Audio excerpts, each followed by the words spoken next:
2024 और 25 में अगर आप लोगों ने किसी भी इन्वेस्टर से पूछा होता कि एआई में कहां इन्वेस्ट करें, तो शायद ज्यादातर लोग बोलते कि एनवीडिया ले लो बस। लेकिन आज की इस वीडियो में मैं आप लोगों को एक नए एंगल से सोचना सिखाऊंगा। कुछ सिंपल से सवाल से शुरू करते हैं। मान लो अगर आज एनवीडिया बंद हो जाए तो एआई क्या रुक जाएगा? अगर टीएसएमसी चिप बनाना बंद कर दें तो एआई का क्या होगा? या फिर अगर डेटा सेंटर्स के पास इलेक्ट्रिसिटी ही ना हो तो एआई का फ्यूचर क्या होगा? और सबसे इंपॉर्टेंट सवाल कि अगर एआई आने वाले 10-20 सालों में दुनिया को कंप्लीटली ट्रांसफॉर्म करने ही वाला है, तो इन्वेस्टर्स के लिए क्या सिर्फ एनवीडिया के अंदर अपॉर्चुनिटी है या कहीं और भी उनको अपॉर्चुनिटी मिल सकती है? तो आज की इस वीडियो में हम एआई को सिर्फ एक सॉफ्टवेयर प्रोडक्ट की तरह नहीं समझेंगे, एक कंप्लीट इंफ्रास्ट्रक्चर सिस्टम की तरह समझेंगे। मैं आप लोगों को आज की इस वीडियो में एआई की कंप्लीट वैल्यू चेन दिखाऊंगा, ऊपर से नीचे तक। हर लेयर में कौन है, क्या बॉटलनेक है और हर लेयर में इन्वेस्टर्स के लिए कहां अपॉर्चुनिटी बन सकती है। जब आप चैट जीपीटी या क्लॉड यूज करते हैं, कोई मैसेज टाइप करते हैं और रिस्पॉन्स आता है, तो एक्चुअली में पीछे क्या हो रहा है? अगर मैं बहुत सिंपल टर्म्स में आप लोगों को समझाऊं, तो जब आप एक प्रॉम्प्ट लिखते हो तो वो प्रॉम्प्ट डेटा सेंटर में जाता है। अब डेटा सेंटर में हजारों जीपीयू पैरेलल में काम कर रहे होते हैं। अब जीपीयू जो है वो एक एआई मॉडल रन करता है जो कि बिलियंस ऑफ पैरामीटर्स का एक मैथमेटिकल सिस्टम है। उसके बाद रिस्पॉन्स जनरेट होता है और वो आपको आपकी स्क्रीन के ऊपर दिखता है। अब ये सारा काम 1 सेकंड में होता है, लेकिन इस 1 सेकंड के पीछे एक मैसिव फिजिकल इंफ्रास्ट्रक्चर होता है। अब एक एआई को चलाने के लिए 7 चीजें चाहिए होती हैं। पहला एआई चिप, दूसरा सेमीकंडक्टर मैन्युफैक्चरिंग, तीसरा सेमीकंडक्टर इक्विपमेंट, चौथा डेटा सेंटर्स, पांचवा नेटवर्किंग इंफ्रास्ट्रक्चर, छठा क्लाउड कंप्यूटिंग और सातवां इलेक्ट्रिसिटी। ये 7 चीजें चाहिए होती हैं किसी भी एआई को रन करने के लिए, और इन सब के ऊपर एक एआई सॉफ्टवेयर लेयर होती है जो कि हम एक्चुअली में यूज करते हैं। अब हम हर लेयर को डिटेल में समझेंगे और मैं आप लोगों को बताऊंगा कि हर लेयर में कौन सी कंपनी डोमिनेंट पोजीशन होल्ड करती है और ये इन्वेस्टर्स के लिए इंपॉर्टेंट क्यों है। शुरू करते हैं एआई के ब्रेन से, यानी कि जीपीयू से, ग्राफिक प्रोसेसिंग यूनिट। जीपीयू को जो स्टार्टिंग में बनाया गया था वो गेमिंग के लिए बनाया गया था, क्योंकि एक एचडी गेम में 1 सेकंड में करोड़ ऑफ पिक्सल कैलकुलेट करने पड़ते हैं और जीपीयू यही काम करता था। लेकिन 2012 में एक ब्रेक थ्रू हुआ। रिसर्चर्स ने पाया कि जीपीयू की जो पैरेलल प्रोसेसिंग पावर है जो कि गेमिंग के लिए बनी थी, वो एआई मॉडल ट्रेनिंग के लिए भी परफेक्ट है। अब सीपीयू जो होता है वो एक काम एक टाइम पर बहुत फास्ट करता है, लेकिन जीपीयू जो होता है वो हजारों छोटे छोटे काम एक साथ कर सकता है, और एआई ट्रेनिंग में एग्जैक्टली यही चाहिए, पैरेलल मैट्रिक्स मल्टीप्लिकेशन। 2025 के डेटा के अकॉर्डिंग एआई चिप का जो टोटल मार्केट रेवेन्यू था वो $120 बिलियन था, जो कि 2023 के लेवल से ट्रिपल था, जिसमें कि एनवीडिया का शेयर ऑलमोस्ट 87% था। यानी कि एआई चिप का जो मार्केट है उसके अंदर एनवीडिया एक स्ट्रॉन्ग पोजीशन होल्ड करती है। 2025 का जो Q3 था उसमें एनवीडिया का डेटा सेंटर से जो रेवेन्यू था वो $30.8 बिलियन था, सिर्फ एक क्वार्टर का। और 2024 के पीक टाइम में सप्लाई क्राइसिस की वजह से एनवीडिया का जो H100 जीपीयू है उसका वेट टाइम 6 से 12 महीने था। और सिर्फ इतना ही नहीं, 2027 तक जेनसेंग हुआंग का जो रेवेन्यू टारगेट है वो $1 ट्रिलियन का रेवेन्यू टारगेट है। अब एनवीडिया के पास सिर्फ जीपीयू ही नहीं, एक और पावरफुल वेपन है जो कि है क्यूडा। क्यूडा एक सॉफ्टवेयर प्लेटफॉर्म है। अब जब भी कोई रिसर्चर एक एआई मॉडल को ट्रेन करता है तो वो क्यूडा के ऊपर अपना कोड लिखता है। अब क्यूडा जो होता है वो एआई सॉफ्टवेयर और एनवीडिया के जीपीयू के बीच में एक ट्रांसलेटर का काम करता है। अब सोचो कि दुनिया भर के रिसर्चर्स ने 15 साल से अपना सारा कोड क्यूडा में लिखा, और अगर आज आप कंपेटिटर का चिप यूज करना चाहो तो सबसे पहले आपको अपना पूरा कोड बेस रीराइट करना पड़ेगा। और ये स्विचिंग कॉस्ट ही एनवीडिया का रियल मोड है, हार्डवेयर नहीं, इकोसिस्टम। लेकिन हर थीसिस के अंदर हमें रिस्क भी देखना चाहिए। एनवीडिया का सबसे पहला रिस्क है कस्टम सिलिकॉन। गूगल का टीपीयू, अमेजॉन का ट्रेनियम, मेटा का एमटीआईए। 2025 में कस्टम एएसआईसीज एआई चिप मार्केट का 20.9% था, जो कि 2026 में 27.8% होने का एस्टिमेट है। एनवीडिया का जो दूसरा रिस्क है वो है एएमडी कंपटीशन। एएमडी का जो MI300X और ROCm इकोसिस्टम है वो इंप्रूव हो रहा है। मेटा का लामा 405B का 100% लाइव ट्रैफिक आज के टाइम पे एएमडी के चिप पर ही रन हो रहा है। एनवीडिया के लिए जो तीसरा रिस्क है वो है China export restriction. US government ने एनवीडिया के एडवांस्ड चिप्स के जो चाइना एक्सपोर्ट हैं उन पे रिस्ट्रिक्शन लगाए हैं। और एनवीडिया का जो चौथा रिस्क है वो है वैल्यूएशन उसकी। 2025-26 में एनवीडिया का जो पी रेशियो है वो ऑलरेडी एलिवेटेड है। तो जो फ्यूचर ग्रोथ है वो ऑलरेडी प्राइस्ड इन हो सकती है। लेकिन अभी के लिए एनवीडिया जो है वो एआई चिप इकोसिस्टम का डोमिनेंट प्लेयर है और कंपेटिटर को उठने में टाइम लगेगा। अब एनवीडिया जो है वो चिप डिजाइन करती है, बनाती नहीं है। तो चिप बनाता कौन है? तो यहां पे एंट्री होती है टीएसएमसी की, ताइवान सेमीकंडक्टर मैन्युफैक्चरिंग कंपनी की। इसको इस तरीके से सोचो कि एनवीडिया एक आर्किटेक्ट है जो कि ब्लूप्रिंट बनाता है, लेकिन टीएसएमसी एक एक्चुअल बिल्डर है जो कि एक्चुअल में फैक्ट्री में चिप्स को मैन्युफैक्चर करता है। अब अगर टीएसएमसी ना हो तो एनवीडिया चिप डिजाइन तो कर ले, लेकिन वो चिप एग्जिस्ट नहीं करेगी। आज दुनिया की जो चिप इंडस्ट्री है वो फैबलेस मॉडल पर चल रही है, यानी कि कंपनीज चिप डिजाइन करती है और टीएसएमसी बनाती है। एप्पल की चिप्स टीएसएमसी बनाती है, एनवीडिया की चिप्स टीएसएमसी बनाती है, एएमडी की चिप्स टीएसएमसी बनाती है और क्वालकॉम की चिप्स भी टीएसएमसी बनाती है। यानी कि दुनिया भर में कोई भी कंपनी जो भी तरीके की चिप डिजाइन करती है वो सभी चिप्स टीएसएमसी ही बनाती है। और एडवांस्ड प्रोसेसर मैन्युफैक्चरिंग के अंदर टीएसएमसी का जो मार्केट शेयर है वो 70% से भी ज्यादा है। टीएसएमसी के 2026 के क्वार्टर वन का जो रेवेन्यू था वो $35.6 बिलियन था, 35% ईयर ऑन ईयर ग्रोथ। 2025 में जो टीएसएमसी का एनुअल रेवेन्यू था वो $122.4 बिलियन था, एक साल में डबल। टीएसएमसी के मैनेजमेंट की गाइडेंस के अकॉर्डिंग एआई एक्सेलरेटर रेवेन्यू का जो सीएजीआर टारगेट है 2029 तक वो 54 से 56% का है। 2025 में जो टीएसएमसी का एनुअल रेवेन्यू था $122.4 बिलियन, उसमें से हाई परफॉर्मेंस कंप्यूटिंग का जो रेवेन्यू शेयर था वो 58% था। और 2026 में टीएसएमसी का जो कैपेक्स प्लान है वो 52 से 56 बिलियन डॉलर का कैपेक्स प्लान है, जो कि एक बहुत बड़ा कैपेक्स प्लान है। लेकिन यहां पर भी हमें कुछ रिस्क देखने को मिलते हैं और टीएसएमसी का जो सबसे बड़ा रिस्क है वो है ताइवान। दुनिया की most advanced chip manufacturing almost entirely Taiwan के अंदर ही कॉन्सेंट्रेटेड है। यूएस चाइना के बीच में जो हमें टेंशन देखने को मिलती है उसका डायरेक्ट इंपैक्ट हमें टीएसएमसी के ऊपर देखने को मिलता है और ये एक रियल जियोपॉलिटिकल रिस्क है टीएसएमसी के इन्वेस्टर्स के लिए। इसीलिए टीएसएमसी जो है वो यूएस में एरिजोना फैब प्लांट बना रही है, जापान में कुमामोटो फैब प्लांट चालू हो गया है और यूरोप में भी प्लान्स हैं। यानी कि टीएसएमसी अपने रिस्क को खुद ही डाइवर्सिफाई कर रही है। लेकिन ये जो प्रोसेस है ये स्लो प्रोसेस है और एनवीडिया के जो चिप्स हैं वो आज भी ज्यादातर ताइवान के अंदर ही मैन्युफैक्चर होते हैं। अब टीएसएमसी चिप बनाती तो है, लेकिन कैसे बनाती है? तो यहां पे एंट्री होती है एएसएमएल की, नेदरलैंड की एक कंपनी। एएसएमएल एक स्पेशल मशीन बनाती है जिसे कि हम बोलते हैं ईयूवी लिथोग्राफी मशीन। ईयूवी की फुल फॉर्म है एक्सट्रीम अल्ट्रावायलेट। अब ये जो मशीन है ईयूवी लिथोग्राफी मशीन, ये दुनिया में सिर्फ एएसएमएल ही बना सकती है। लिटरली सिर्फ एक ही कंपनी पूरी दुनिया में इस मशीन को बना सकती है। एक ईयूवी मशीन जो होती है वो काम कैसे करती है? वो एक चिप वेफर पर लाइट की एक बीम डालती है।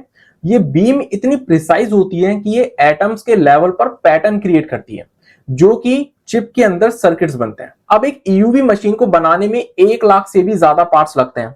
5000 अलग अलग सप्लायर से पार्ट्स आते हैं, 13 कंट्रीज इसके अंदर इन्वॉल्व होती है, तब जाके एक ईयूवी मशीन बनती है। एक ईयूवी मशीन का जो प्राइस होता है वो $200 मिलियन से भी ज्यादा होता है। अगर हम एएसएमएल के 2026 के क्वार्टर वन की रेवेन्यू की बात करें तो वो 8.8 बिलियन यूरो थी, जो कि एक स्ट्रॉन्ग ग्रोथ है। एएसएमएल का 2026 के लिए जो रेवेन्यू गाइडेंस है वो 36 से 40 बिलियन यूरो की रेंज का रेवेन्यू टारगेट है और ग्रॉस मार्जिन गाइडेंस जो है वो 51 से 53% की ग्रॉस मार्जिन गाइडेंस है। अब सबसे इंपॉर्टेंट क्वेश्चन यहाँ ये आता है कि एएसएमएल मोनोपोली बनी कैसे? तो डिकेड्स ऑफ आर&डी इन्वेस्टमेंट के चलते एएसएमएल आज के टाइम पे एक मोनोपोली बन पाई। 1990s में जब किसी को पता ही नहीं था कि ये टेक्नोलॉजी कब काम करेगी, तब एएसएमएल ने यूवी टेक्नोलॉजी के ऊपर काम करना शुरू कर दिया था। इंटेल, सैमसंग, टीएसएमसी सब ने मिलकर एएसएमएल के अंदर अर्ली इन्वेस्टमेंट किया और उसका रिजल्ट क्या रहा कि आज के टाइम पे अगर किसी भी कंपनी को एडवांस्ड एआई चिप बनानी है तो उसको एएसएमएल की मशीन्स चाहिए होगी, कोई ऑल्टरनेटिव नहीं है।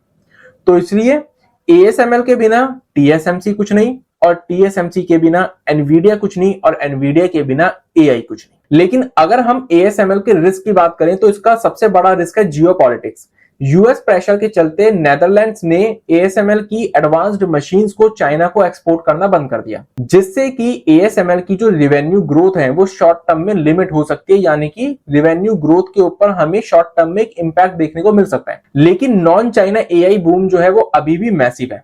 US, Japan, south Korea, Europe, सब जगह एडवांस चिप मैन्युफैक्चरिंग कैपेसिटीज बढ़ रही हैं। तो लॉन्ग टर्म प्रोस्पेक्ट्स जो हैं एएसएमएल के वो अभी भी स्ट्रांग है। अब एएसएमएल ने मशीन बना ली, टीएसएमसी ने चिप बना ली, एनवीडिया ने जीपीयू असेंबल कर दिए, लेकिन अब ये जीपीयू जाएंगे कहां पे? तो अब ये जीपीयू जाएंगे डेटा सेंटर्स में। और डेटा सेंटर्स ऑपरेट कौन करता है? तीन जाइंट्स, Amazon, माइक्रोसॉफ्ट, गूगल। जब आप चैट जीपीटी यूज करते हो तो वो माइक्रोसॉफ्ट अज्योर पर रन होता है। जब आप गूगल जेमिनाई यूज करते हो तो वो गूगल क्लाउड पर रन होता है। और जब आप Amazon एलेक्सा यूज करते हो तो वो AWS पर रन होता है। अब 2025 में एक बहुत ही इंटरेस्टिंग स्टैट आया था कि जो मेजर टेक कंपनीज हैं उनका जो टोटल कैपिटल एक्सपेंडिचर है डेटा सेंटर्स के ऊपर, सर्वर्स के ऊपर, इंफ्रास्ट्रक्चर के ऊपर, वो $400 बिलियन से भी ज्यादा है, जो कि 2026 में 75% और बढ़ने का एस्टिमेट है। अब हर कंपनी डेटा सेंटर नहीं बना सकती, क्योंकि डेटा सेंटर्स का जो इंफ्रास्ट्रक्चर होता है वो एक तो बहुत बड़ा होता है और बहुत कॉस्टली होता है। तो इसलिए हर कंपनी डेटा सेंटर खुद का नहीं बना सकती। तो यहां पर एंट्री होती है क्लाउड प्रोवाइडर्स की। अब क्लाउड प्रोवाइडर्स कौन हो सकते हैं? जिनके पास खुद के डेटा सेंटर्स हैं। और आज के टाइम पे डेटा सेंटर्स के अंदर तीन जाइंट्स कौन से हैं? Amazon, माइक्रोसॉफ्ट और गूगल। तो ये ही तीनों क्लाउड प्रोवाइडर्स भी हैं और क्लाउड प्रोवाइडिंग सर्विस के अंदर भी इन तीनों की ही डोमिनेंट पोजीशन भी है। अब क्लाउड प्रोवाइडर्स जो होते हैं वो एआई के हाईवे पर एक टोल प्लाजा की तरह काम करते हैं। अब किसी भी एआई स्टार्टअप को अगर एआई मॉडल ट्रेन करना है तो उसको AWS या फिर अज्योर से कंप्यूटिंग पावर रेंट करनी पड़ती है। और अगर किसी को एआई फीचर्स डिप्लॉय करने हैं तो उसको क्लाउड का यूज करना पड़ता है। और जीपीयू स्कैर्सिटी की वजह से 2024 के पीक पे H100 जीपीयू का जो रेंट रेट था वो $2 से $4.5 पर आवर था। और एक लार्ज एआई ट्रेनिंग रन के अंदर हजारों जीपीयू चाहिए होते हैं हफ्तों तक। तो इसलिए क्लाउड प्रोवाइडर्स जो होते हैं वो यहां पर एक मैसिव रेवेन्यू लेते हैं। और क्योंकि क्लाउड प्रोवाइडर्स खुद भी एनवीडिया के एक बहुत बड़े कस्टमर होते हैं तो उन्हें जीपीयू के केस में प्रेफरेंशियल एक्सेस भी मिलता है। अब एक डेटा सेंटर के अंदर सिर्फ जीपीयू नहीं होते, उन्हें आपस में बात भी करनी पड़ती है। इसको ऐसे सोचो कि एक लार्ज एआई ट्रेनिंग रन में 10,000 जीपीयू यूज हो रहा है, सब एक साथ काम कर रहे हैं, डेटा शेयर कर रहे हैं, ग्रेडियंट्स पास कर रहे हैं। अब एक भी लिंक स्लो हुआ तो पूरी ट्रेनिंग स्लो हो सकती है। इसलिए नेटवर्किंग इंफ्रास्ट्रक्चर एक बहुत ही इंपॉर्टेंट और क्रिटिकल रोल प्ले करता है यहां पर। अब 2019 में एनवीडिया ने मेलानॉक्स को एक्वायर कर लिया था। अब मेलानॉक्स कौन सी कंपनी है? मेलानॉक्स एक ऐसी कंपनी है जो कि इन्फिनीबैंड नेटवर्किंग टेक्नोलॉजी के अंदर लीडर थी। और यही टेक्नोलॉजी डेटा सेंटर्स के अंदर जो नेटवर्किंग इंफ्रास्ट्रक्चर होता है उसमें यूज होती है, जिसकी वजह से नेटवर्किंग इंफ्रास्ट्रक्चर के अंदर भी एनवीडिया एक डोमिनेंट पोजीशन होल्ड करता है। तो आज के टाइम पे एनवीडिया को अगर हम देखें तो एनवीडिया सिर्फ जीपीयू सेल नहीं करता, एनवीडिया एक पूरा एआई क्लस्टर सेल करता है जिसमें नेटवर्किंग भी शामिल है। अब जैसे जैसे एआई क्लस्टर्स बड़े होंगे वैसे वैसे नेटवर्किंग की डिमांड भी और बढ़ेगी। और फ्यूचर में एआई सेंटर्स का जो स्केल है वो गीगावाट लेवल तक भी पहुंच सकता है, जिसकी वजह से इतने सारे जीपीयूज को कनेक्ट करना इंजीनियरिंग के लिए भी एक मैसिव चैलेंज बन जाएगा। और इसलिए यहां भी एनवीडिया की जो इन्फिनीबैंड टेक्नोलॉजी है वो डोमिनेंट है। और ये एक और रीजन बन जाता है ये बोलने के लिए कि एनवीडिया सिर्फ जीपीयू नहीं बेचता, एनवीडिया एक complete AI infrastructure stack provide करता है। अब एनवीडिया के बारे में तो बहुत बात होती है, टीएसएमसी के बारे में थोड़ा कम और एएसएमएल के बारे में और कम, लेकिन इलेक्ट्रिसिटी के बारे में कोई भी बात नहीं करता।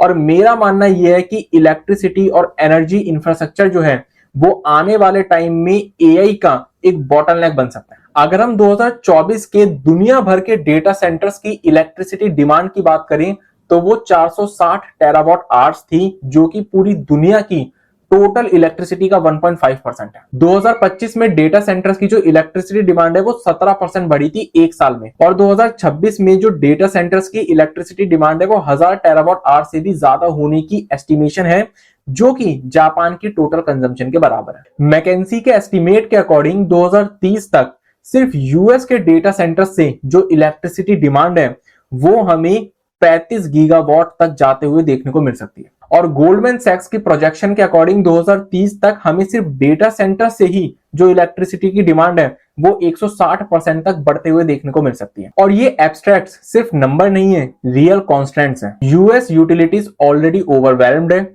ग्रिड स्ट्रेटजीज ये एस्टिमेट करता है कि 2030 तक यूएस में जो इलेक्ट्रिसिटी डिमांड है वो 120 गीगावाट तक हमें देखने को मिल सकती है, जिसमें कि 60 गीगावाट यानी कि 50% डिमांड हमें सिर्फ डेटा सेंटर से ही आते हुए देखने को मिलेगी। कंपेयर करो कि 60 गीगावाट 2024 की इटली की पीक आवर्ली डिमांड के बराबर है, यानी कि एक देश की पावर डिमांड सिर्फ यूएस के डेटा सेंटर ऐड कर रहे हैं। Companies literally data centres projects जो हैं वो डिले कर रही हैं क्योंकि उन्हें पावर कनेक्शन नहीं मिल रहे हैं।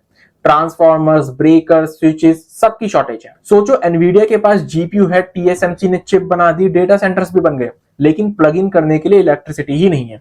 और ये सिनेरियो कई जगह पर रियल भी हो चुका है। अब इलेक्ट्रिसिटी के अंदर प्रॉब्लम सिर्फ क्वांटिटी की नहीं है, क्वालिटी की भी है। एआई डेटा सेंटर्स को 24/7 रिलायबल पावर चाहिए, ट्रेनिंग बीच में रुक नहीं सकती। अगर हम सोलर की बात करें तो रात में काम नहीं करता और बैटरी स्टोरेज अभी भी लिमिटेड और एक्सपेंसिव है। अगर हम विंड की बात करें तो वेदर डिपेंडेंट है और अनरिलायबल बेस लोड नहीं दे सकते। अगर हम नेचुरल गैस की बात करें तो रिलायबल तो है लेकिन कार्बन एमिशन बहुत है और टेक कंपनीज के सस्टेनेबिलिटी गोल्स के साथ ये क्लैश करता है। अगर हम कोल की बात करें तो कोल के साथ भी सेम नेचुरल गैस वाली ही प्रॉब्लम है, लेकिन कोल के अंदर एक और प्रॉब्लम है कि वो वेस्टर्न कंट्रीज के अंदर पॉलिटिकली टॉक्सिक है। और अगर हम न्यूक्लियर एनर्जी की बात करें तो 24/7 reliable, near zero carbon emission और एनर्जी भी डेंस है। तो इसलिए एआई डेटा सेंटर्स के लिए न्यूक्लियर एनर्जी ही सबसे बढ़िया सोर्स है इलेक्ट्रिसिटी का। अब न्यूक्लियर एनर्जी जो है वो डिकेड्स पहले एक प्रॉमिसिंग टेक्नोलॉजी थी, लेकिन फिर पब्लिक सेंटीमेंट बहुत ज्यादा नेगेटिव हो गया। लेकिन एआई की पावर डिमांड के चलते न्यूक्लियर एनर्जी की सीरियस वापसी हो रही है। अब एक न्यूक्लियर पावर प्लांट काम कैसे करता है, तो बहुत सिंपल टर्म्स में अगर मैं आप लोगों को समझाऊं तो यूरेनियम जो है वो एक फ्यूल की तरह काम करता है। अब यूरेनियम से न्यूक्लियर फ्यूजन रिएक्शन होता है जो कि बहुत ज्यादा हीट जनरेट करता है। हीट से स्टीम बनती है, स्टीम से टरबाइन चलती है और उससे इलेक्ट्रिसिटी जनरेट होती है। अब ये जो प्रोसेस है ये 24/7 चल सकती है, वेदर इंडिपेंडेंट होती है और कार्बन एमिशन भी ऑलमोस्ट जीरो है। और जो एनर्जी डेंसिटी है वो भी बहुत हाई है, यानी कि थोड़े से यूरेनियम से बहुत ज्यादा एनर्जी क्रिएट की जा सकती है। और एआई डेटा सेंटर्स को एग्जैक्टली यही चाहिए, 24/7 रिलायबल पावर और क्लीन पावर। और इसको लेकर रियल डील्स भी हो रही है। माइक्रोसॉफ्ट ने कॉन्स्टेलेशन एनर्जी के साथ 20 साल की डील करी है 3 mile island nuclear power plant को रिस्टार्ट करने के लिए, और प्लांट 2028 में रिस्टार्ट होगा। गूगल ने कैरोस पावर के साथ डील करी है स्मॉल मॉड्यूलर रिएक्टर टेक्नोलॉजी के लिए। अमेजॉन ने भी स्मॉल मॉड्यूलर रिएक्टर टेक्नोलॉजी को लेकर डील करी है, लेकिन एक्स एनर्जी के साथ। और ओपन एआई और एनवीडिया ने मिलकर 10 गीगावाट डेटा सेंटर्स को बिल्ड करने का प्लान किया है, जो कि न्यूयॉर्क सिटी की समर की पीक पावर रिक्वायरमेंट के बराबर है। अब अगर न्यूक्लियर एनर्जी एआई का पावर सोर्स बनने वाली है तो न्यूक्लियर वैल्यू चेन के अंदर अपॉर्चुनिटीज कौन सी हैं? तो न्यूक्लियर वैल्यू चेन के अंदर सबसे पहली लेयर आती है यूरेनियम की। यूरेनियम जो है वो एक रॉ मटेरियल की तरह काम करता है न्यूक्लियर एनर्जी प्रोडक्शन के अंदर। अब यूरेनियम जो है वो पूरी दुनिया में जो सबसे ज्यादा प्रोड्यूस किया जाता है और एक्सपोर्ट किया जाता है वो दो प्रोड्यूसर्स के जरिए किया जाता है। एक है कजातोम्प्रोम, जो कि कजाकिस्तान की एक कंपनी है। ये दुनिया का सबसे ज्यादा यूरेनियम प्रोड्यूस करती है। पूरी दुनिया में जितनी भी यूरेनियम की डिमांड है उसका ऑलमोस्ट 45% कजातोम्प्रोम जो है वो प्रोड्यूस करके एक्सपोर्ट करती है। और जो दूसरी कंपनी है वो है केमेको, जो कि कनाडा की कंपनी है। अब अगर न्यूक्लियर बिल्ड आउट एक्सेलरेट होता है तो यूरेनियम की डिमांड भी बढ़ेगी, और यूरेनियम की जो सप्लाई है वो लिमिटेड भी है और जियोग्राफिकली कंसेंट्रेटेड भी है। न्यूक्लियर वैल्यू चेन के अंदर दूसरी लेयर आती है हमारी न्यूक्लियर टेक्नोलॉजी की। अब न्यूक्लियर एनर्जी प्रोड्यूस करने के लिए हमें एक न्यूक्लियर टेक्नोलॉजी भी तो चाहिए। अब इसके अंदर जो हमें सबसे पहली कंपनी देखने को मिलती है वो है जीई वर्नोवा। जीई का जो एनर्जी बिजनेस है वो कन्वेंशनल और एडवांस न्यूक्लियर रिएक्टर्स बनाना है। इसका जो BWRX 300 SMR डिजाइन है वो बहुत ही प्रोमिनेंट है। दूसरी कंपनी आती है BWX टेक्नोलॉजीज। BWX टेक्नोलॉजीज जो है वो यूएस मिलिट्री और कमर्शियल न्यूक्लियर रिएक्टर्स के लिए कंपोनेंट्स बनाती है, और ये यूएस नेवी के न्यूक्लियर फ्लीट का सप्लायर भी है। तीसरी कंपनी हमें देखने को मिलती है वेस्टिंगहाउस इलेक्ट्रिक। इसका जो AP1000 रिएक्टर डिजाइन है वो बहुत सी कंट्रीज के अंदर डिप्लॉय हो रहा है। और चौथी कंपनी जो हमें यहां देखने को मिलती है वो है टेरा पावर। इसकी जो नेट्रियम रिएक्टर टेक्नोलॉजी है ये एक एडवांस नेक्स्ट जेन डिजाइन है। अब न्यूक्लियर वैल्यू चेन के अंदर जो तीसरी लेयर आती है वो है न्यूक्लियर इलेक्ट्रिसिटी जनरेशन। अब जो companies already nuclear power plant operate करती हैं वो एआई एनर्जी डिमांड की डायरेक्ट और इमीडिएट बेनिफिशियरी होंगी, जिसमें कि सबसे पहला और सबसे बड़ा नाम आता है कॉन्स्टेलेशन एनर्जी का। कॉन्स्टेलेशन एनर्जी यूएस की लार्जेस्ट न्यूक्लियर फ्लीट ऑपरेटर है। इसने माइक्रोसॉफ्ट के साथ ऑलरेडी एक मेजर डील साइन कर ली है और बाकी एआई कंपनीज के साथ भी ये पावर परचेज अग्रीमेंट साइन कर रही है। तो अगर हम एआई की कंप्लीट वैल्यू चेन देखें तो वो दो पार्ट्स में डिवाइड होती है, एक हार्डवेयर चेन और एक एनर्जी चेन। तो अगर हम सबसे पहले हार्डवेयर चेन की बात करें तो पहले नंबर पर आती है एएसएमएल ईयूवी मशीन्स के लिए, दूसरे नंबर पर आती है टीएसएमसी चिप मैन्युफैक्चरिंग के लिए, तीसरे नंबर पर आती है एनवीडिया जीपीयूज के लिए, चौथे नंबर पर आती है तीन companies Amazon, Google, Microsoft data centre और क्लाउड प्रोवाइडर्स के केस में। पांचवें नंबर पर आती है अगेन एनवीडिया नेटवर्किंग इंफ्रास्ट्रक्चर के अंदर उसकी इन्फिनीबैंड टेक्नोलॉजी के चलते। और फिर छठे नंबर पर आती है हमारी एआई एप्लीकेशंस जो कि हम एक्चुअली में यूज करते हैं, जैसे कि चैट जीपीटी, जेमिनाई, क्लॉड, ये सब। और अब अगर हम एनर्जी चेन की बात करें तो सबसे पहले नंबर पर आती है कजातोम्प्रोम और केमेको यूरेनियम माइनिंग के केस में, दूसरे नंबर पर आती है हमारी जी वर्नोवा, बीडब्ल्यूएक्स टेक्नोलॉजीज और वेस्टिंगहाउस इलेक्ट्रिक न्यूक्लियर टेक्नोलॉजी के केस में, और तीसरे नंबर पर आती है कॉन्स्टेलेशन एनर्जी इलेक्ट्रिसिटी जनरेशन के केस में। तो ये थी एआई की कंप्लीट वैल्यू चेन। अब इस वीडियो से मैं आप लोगों को एक चीज समझाना चाहता हूं और वो क्या, कि जब लोग एआई के बारे में सोचते हैं तो उनको चैट जीपीटी, क्लॉड या जेमिनाई दिखता है, एक ऐप, एक सब्सक्रिप्शन। लेकिन एआई सिर्फ एक सॉफ्टवेयर प्रोडक्ट नहीं है, एआई एक सिविलाइजेशन स्केल इंफ्रास्ट्रक्चर प्रोजेक्ट है। बिल्कुल वैसे ही जैसे 20वीं सेंचुरी में बिजली ग्रिड बनाना पड़ा, रोड्स एंड हाईवेज बनाने पड़े, टेलीफोन नेटवर्क बनाना पड़ा, इंटरनेट इंफ्रास्ट्रक्चर बनाना पड़ा, उसी तरीके से 21वीं सेंचुरी में एआई इंफ्रास्ट्रक्चर बनाना पड़ रहा है और ये काम अभी शुरू ही हुआ है। तो इसी के साथ आज की इस वीडियो को मैं यहीं पर कंप्लीट करता हूं। आई होप कि आप सभी लोगों को आज की वीडियो अच्छी लगी हो, इन्फॉर्मेटिव लगी हो और आप लोगों को आज की इस वीडियो से कुछ नया सीखने को मिला हो। तो मिलते हैं नेक्स्ट वीडियो में, तब तक के लिए stay healthy and stay wealthy.